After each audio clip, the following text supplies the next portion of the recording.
rejected, unlovable, just totally helpless and hopeless. This is going to be an uplifting Q&A episode. Stay tuned. Here we go. You stay tuned and now here we go. This is a question from Wasif.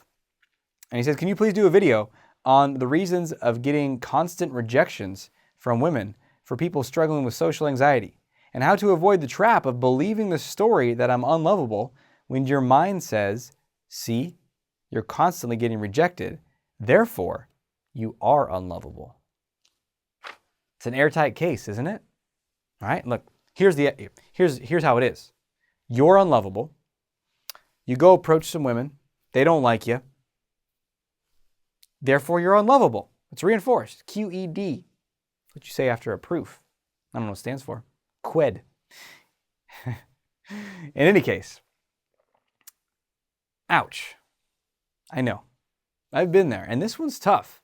This one is really tough because we can say, hey, I am taking action. I'm putting myself out there, and it's supposed to go well. I'm supposed to put myself out there and see that my fears are false and that I am lovable, and then I sail off into the sunset with my new lady friend. Not always. And there are a number of reasons for this. In fact, when I work with people and we do coaching in my mastermind program and elsewhere, we're like unpacking like what's really going on with you. Why is it not working? So stage one, someone is in fear, I don't like myself, I'm unlovable, I have all this anxiety, and they don't take action. Well, they're screwed. Stage two is they start to take action. Yes. And so I'm looking for that in my group program and elsewhere. I'm like, who's taking action, who's not? How do we get the people who are not taking action to take more action? Because I know that over time, action brings results. And boldness in life is rewarded. But what do we do in this case with Wasif when they're getting bad results? They're not getting what they want. Well, there's a number of things I would look at. One is, how many times have you done this? Because if it's like, sometimes I'll talk to people like, oh yeah, I'm approaching people and nothing's working out. I'm like, okay, great. Well, let's get into it. I'm so glad you're taking the action. Let's find out.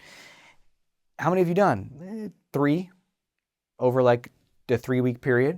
I'm like, okay, all right. Well, that's a little small of a sample size. So that's one thing.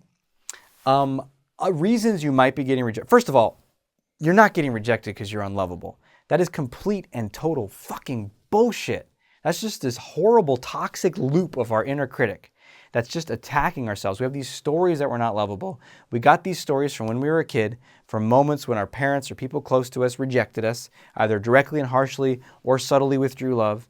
And then we're like, ow, that hurts, ow, that hurts, ow, that hurts, ow, ow, ow, and then we internalize it. I guess I am bad. We make it about me, not the limits and the capacity of my parent to give and receive love. And look, everyone's parents have a limit on their capacity.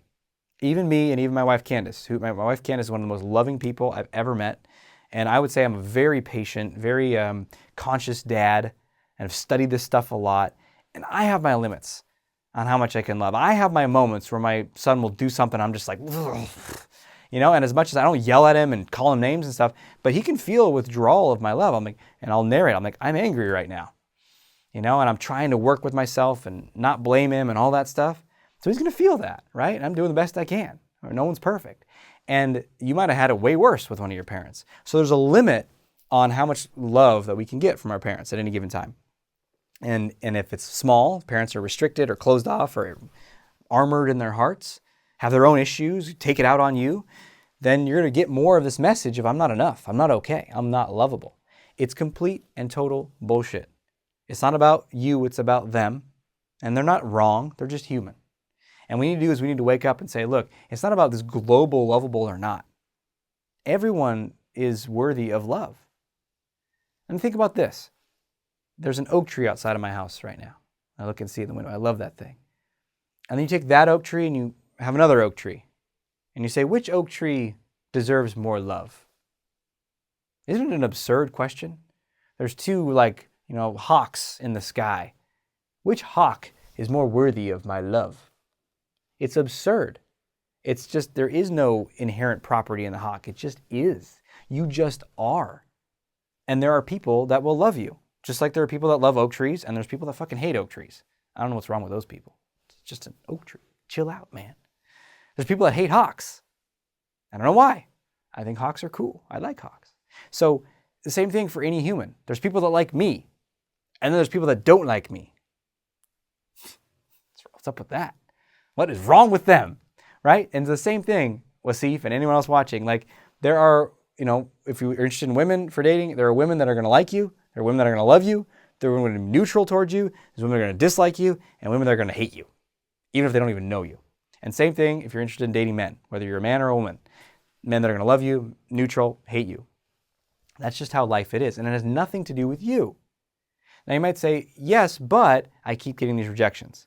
Okay, so what's happening there is some way that you're presenting yourself, some way that you're behaving is not quite resonant with attraction. That's it. You're just learning something different. So what can be off-putting to people? Well, one is if you're really, really anxious, you could be really bound up. Just imagine going up to someone and being like, "Hi, my name is Aziz. What's your name?" I don't know if you're doing that. But, maybe it's a toned down version of that. I know that the more relaxed and confident I got when it came to approaching women, the better results that I got. And the more tense and nervous I was at the beginning, the more I had some really fucking awkward, messy interactions. So you want to just anticipate that. And that's why I was saying about the numbers, like how many times have you done this? So if someone said 3, I'm like, yeah, let's make it 30. And then they're like, ugh. Because we have this idea of approaching women or doing something we're scared of. We're like, oh man, that's terrible. And we've avoided it most of our lives. And then we learn we got to take the action. So we're like, okay, well, for how long? How many actions do I got to do? Like certainly no more than 5, right? And then I could just be done with this shit. It's like, no, how about 50? And you're like, oh no, man. I'm like, I know. That's why you pay me, because I make you do uncomfortable shit. Actually, I can't make them do anything. I can just present what I think will work, and then they get to choose. But so what are the numbers here? And here's another thing that can really help you is sometimes the action itself is just too anxiety provoking for us. And then what we got to do is we just got to dial it back. So if every time you're approaching a woman, you're like sweating and uncomfortable and tense and your heart's beating, you can't talk and whatever, then scale it back a little bit. Just practice saying hi to women as you walk by. Make a daily discipline of that. I'm going to go out I'm going to park 10 minutes away from my work, or in my lunch break, I'm going to go to this thing, I'm going to walk up and down this busy street, or every time I see a woman at the barista at the coffee shop, I'm going to chat with her. Like, I'm just going to get more comfortable interacting with women that I'd normally be intimidated by. And you can just do this with anyone. Interacting with humans can help you actually in your dating life too. Not just focusing on the ones that you're most attracted to, but just anyone. Because the more confident you get, the more relaxed you are around people, the more it's going to translate to those that you're most attracted to. So scale it back. And here's the other thing about that. We have to do it. You can't just be like, oh yeah, totally, that's a great idea. I'll dabble in that once, never. No, you got to do it regularly. And the clients that I work with that do it regularly get results. So we have to go do the thing that we're uncomfortable, but tone it down a little bit. Then you can build up. This is called Gradual Exposure, by the way. I go super in depth into this in all of Confidence University, but especially in the Dating Mastery course. There's multiple courses inside of Confidence University if you're not familiar with it. It's theconfidenceuniversity.com. You can learn all about it. There's a link below in the description as well. But in there's a Dating Mastery course, and that is all based on Gradual Exposure. And that's how we take people from being afraid to date. And this is, of course, for everyone, men, women. When you want to date men or women, it doesn't matter. It's the same principles. Going from like, I can't do it, to like baller status. And then way beyond, how to really create extraordinary relationships too. So, Gradual Exposure, super powerful. The more tense you are, the more uncomfortable you are, the less positive responses you're going to get. And also, this is the kicker. I'm going to end with this one. If you are like, I'm unlovable. No, I know it. I feel it. Ugh. What's happening is there's a lot of self-hatred going on, right? You judge yourself. You don't like yourself. You don't think much of yourself. You don't think you deserve much. Now, what message is that sending out to the world around you? And this is another key thing I cover in the dating course inside of Confidence University, but also at my live event that I do once a year called Unlimited Dating and Relationship Confidence. The whole first day of that event, really the whole event, we teach strategies and skills and how to practice this stuff, but ultimately it's how do you feel deep down that you're 100% worthy of love in a relationship? Because as long as we're like really against ourselves and doubting our value and don't think we're very good, it's really energetically, we're pushing everyone away. Because we're doing is like, this piece of shit, who would want this? Do you want this?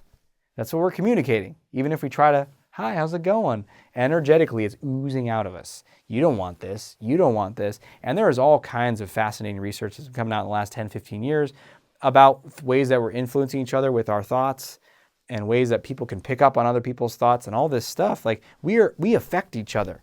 It's not just your nonverbals, it's your energy. It's what you're emitting in your thoughts and your emotions toward yourself. So what you might want to work on, Wasif, and anyone else who's struggling with this, deep core inner self-acceptance stuff. Confidence University can help you do that. My books can help you do that.